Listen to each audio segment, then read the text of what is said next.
एक 20 साल की भांजी का प्रेम संबंध अपने 50 साल के मामा से चल रहा होता है।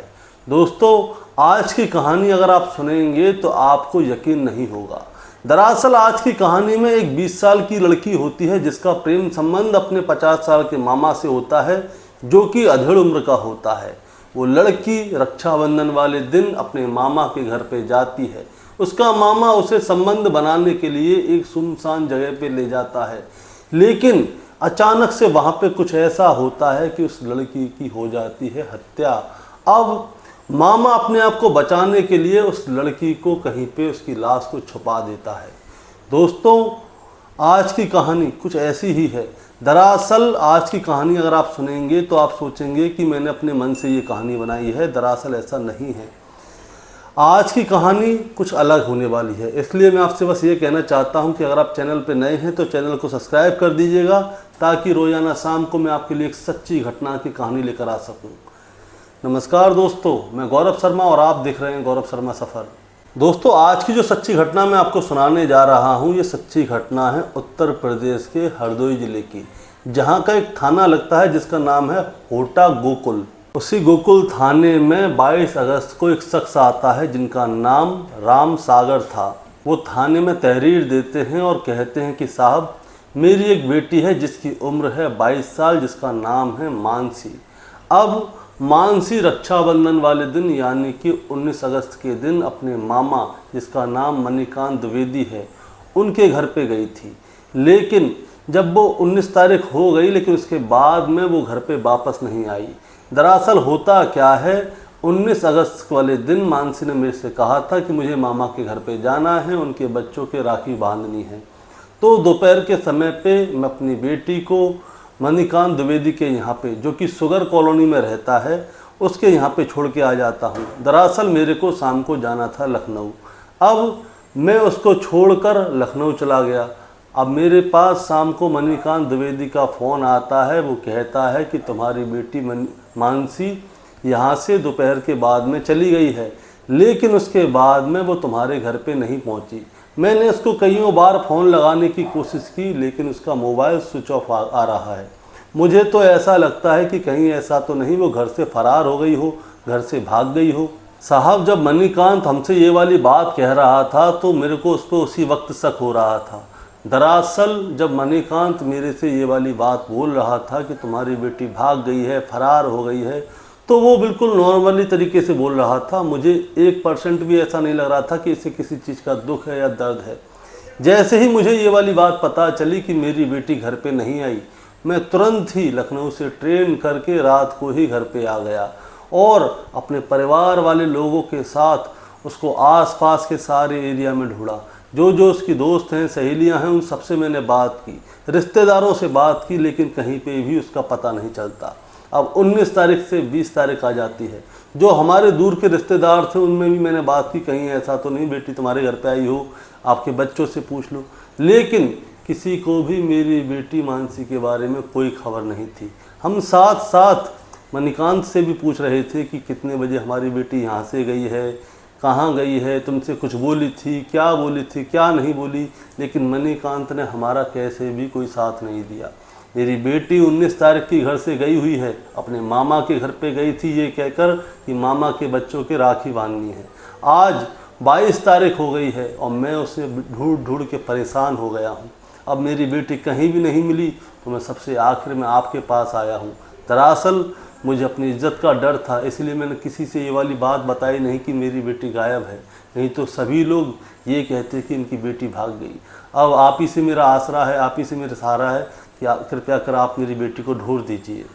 अब फ़ौरन SHO साहब उनकी जो तहरीर होती है उसको ले लेते हैं, मानसी के बारे में पूरी डिटेल लेते हैं, उसका फ़ोन नंबर लेते हैं, उसका फ़ोटो लेते हैं और तुरंत मणिकांत के घर पे पुलिस जाती है। उस समय पे मणिकांत घर पे नहीं था, उसकी मिलती है पत्नी। अब पत्नी से पूछताछ होती है कि रक्षाबंधन वाले दिन तुम्हारे घर पे क्या क्या हुआ। तो मणिकांत की पत्नी बताती है, रक्षाबंधन वाले दिन मैं अपने भाइयों के घर पे गई हुई थी, अपने मायके, और मेरे बच्चे मेरे साथ में वहीं पे थे। अब बाद में मानसी यहाँ पे कितने बजे आई है, उसके मामा कितने बजे घर पे थे, कितने बजे वो यहाँ से गई है, इसके बारे में मुझे कुछ भी नहीं पता। अगर आपको कोई जानकारी लेनी है तो मेरे पति मणिकांत से ही लीजिए। अब दोस्तों, मणिकांत की पत्नी से ये सारी बातें सुनने के बाद एसएचओ साहब क्या करते हैं, मणिकांत को ढूंढने का नंबर लगाते हैं। तो मणिकांत उन्हें ज़्यादा देर नहीं लगती, थोड़ी देर बाद ही एक जगह पे मिल जाता है। अब उसको पकड़ के थाने लाया जाता है। अब जैसे ही उसको पकड़ के थाने लाया जाता है तभी मणिकांत पुलिस के हाथ लगते ही कांपने लगता है। अभी पुलिस वालों ने उससे कुछ कहा नहीं है, बस उसको पकड़ के ले जा रहे थे, तो मणिकांत वहाँ पे कांपने लगता है। अब एसएचओ साहब उसको देखते हैं, ये तो बिना कुछ कहे ही अभी कांपने लग रहा है। अब जैसे ही उसको एसएचओ साहब के सामने बैठाया जाता है तभी मणिकांत बिना कुछ कहे सुने ही हाथ जोड़ता है और कहता है कि साहब, मेरे से गलती हो गई, मैंने अपनी भांजी की हत्या कर दी। वो कहता है कि साहब, मैं अपनी भांजी मानसी से बहुत प्यार करता था, मैं उसे मारना नहीं चाहता था, लेकिन जब मैंने देखा कि वो किसी और के पास जा रही है तो मुझ पर ये वाली बात सहन नहीं हुई, इसीलिए मैंने उसको मार डाला। अब एसएचओ साहब जैसे ही उसकी ये वाली बात सुनते हैं तो एसएचओ साहब कहते हैं कि ऐसा है, तुम मुझे पूरी कहानी सुनाओ कि तुम उससे कैसा प्यार करते थे, वो किसके पास जा रही थी और तुमने उसको क्यों मार डाला। इसके बाद दोस्तों मणिकांत अपनी कहानी शुरू से लेकर आखिर तक सुनाता है। मणिकांत बताता है, साहब, ये 2 साल पुरानी बात है। मैं अपनी बहन के घर पे आया जाया करता था तो मैं देखता था कि मानसी जो है सोशल मीडिया पर लगी रहती है। वो कभी व्हाट्सएप पे किसी से चैटिंग करती थी तो किसी से फेसबुक पर चैटिंग करती थी। तो मैंने देखा कि वो लड़कों के साथ बातें किया करती थी और मैंने उसके मोबाइल में बहुत सारी ऐसी चीज़ देखी कि मुझे लगा कि ये बड़ी हो गई है। तो मेरे मन में एक बात आई कि ये सबसे बात कर रही है तो ये क्यों ना मैं भी इससे बात करने लगूँ। तो मैं मानसी से सोशल मीडिया पर बात करने लगा। मैंने उससे कहा कि तुम कितनी प्यारी लगती हो, तुम कितनी क्यूट हो, तुम कितनी अच्छी हो। इसी तरह से हम दोनों की बातें होना शुरू हो गई। अब और लड़के जो थे वो मानसी से दूर थे, वो खाली सोशल मीडिया तक ही उसके संपर्क में थे, लेकिन मैं एक घर का ही सदस्य था। तो कभी कभी क्या होता था, मैं मानसी के लिए चॉकलेट वगैरह लेकर आया करता था। अब हम दोनों में सामने से बात होना शुरू हो गई और उसके बाद में हम दोनों के बीच में प्यार का इजहार हो गया, क्योंकि मैं मानसी की सारी ज़रूरतें पूरी किया करता था। अब हम दोनों मिला करते थे, प्रेम संबंध बनाया करते थे। अब 1 साल बीत जाती है। इसके बाद में क्या होता है, सोशल मीडिया के ज़रिए ही उसे एक लड़का मिलता है जिससे कि वो बातें करने लगती है। अब मैं ये चीज़ बर्दाश्त नहीं कर सकता था कि मानसी मेरे सिवा किसी और से बातें करे। मानसी ने उस लड़के के बारे में अपने परिवार के लोगों को बता दिया। परिवार के लोगों को वो लड़का पसंद आ गया, इन दोनों की इंगेजमेंट हो गई और नवंबर में इन दोनों की डेट निकल आई थी शादी की। अब मानसी ने मेरे से बात करना बंद कर दिया और उस लड़के से बात करना चालू कर दिया। ये वाली बात मुझे बहुत बुरी लगती थी कि मेरे अलावा मानसी किसी और से बात करे, किसी और से संबंध बनाए। ये वाली बात मेरे से सहन नहीं हो रही थी। मैं अंदर ही अंदर जल रहा था, पजल रहा था।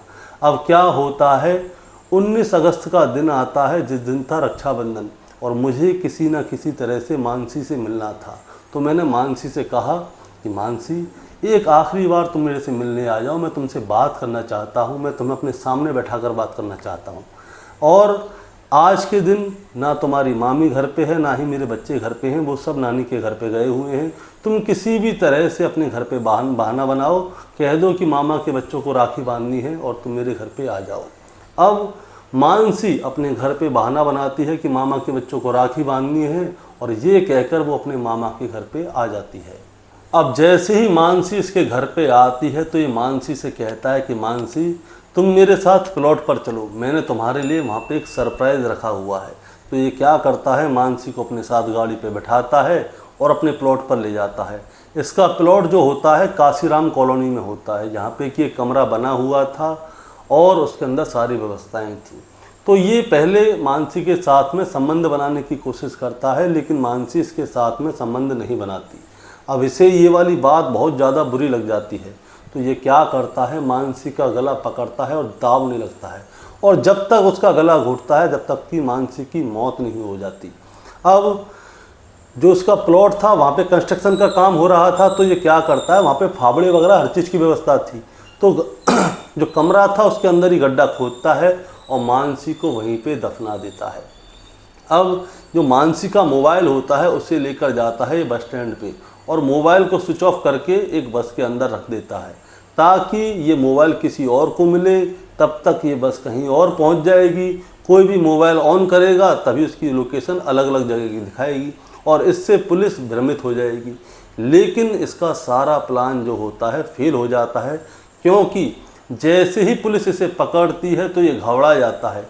ये सोचता है कि शायद पुलिस के पास कोई क्लू है, इसीलिए इन्होंने मुझे पकड़ा है। और ये जैसे ही पुलिस इसको पकड़ती है ये सारी बातें तोते की तरह उनके सामने बोलने लगता है। दोस्तों, ये सोचने वाली बात है कि आखिर मानसी के मन में ऐसी बात कैसे आ गई कि वो अपने 50 साल के अधेड़ मामा के साथ प्रेम प्रसंग करेगी। और चलो मानसी तो बच्ची थी, छोटी थी, नादान थी, चलो वो नहीं सोच पाई, नहीं समझ पाई।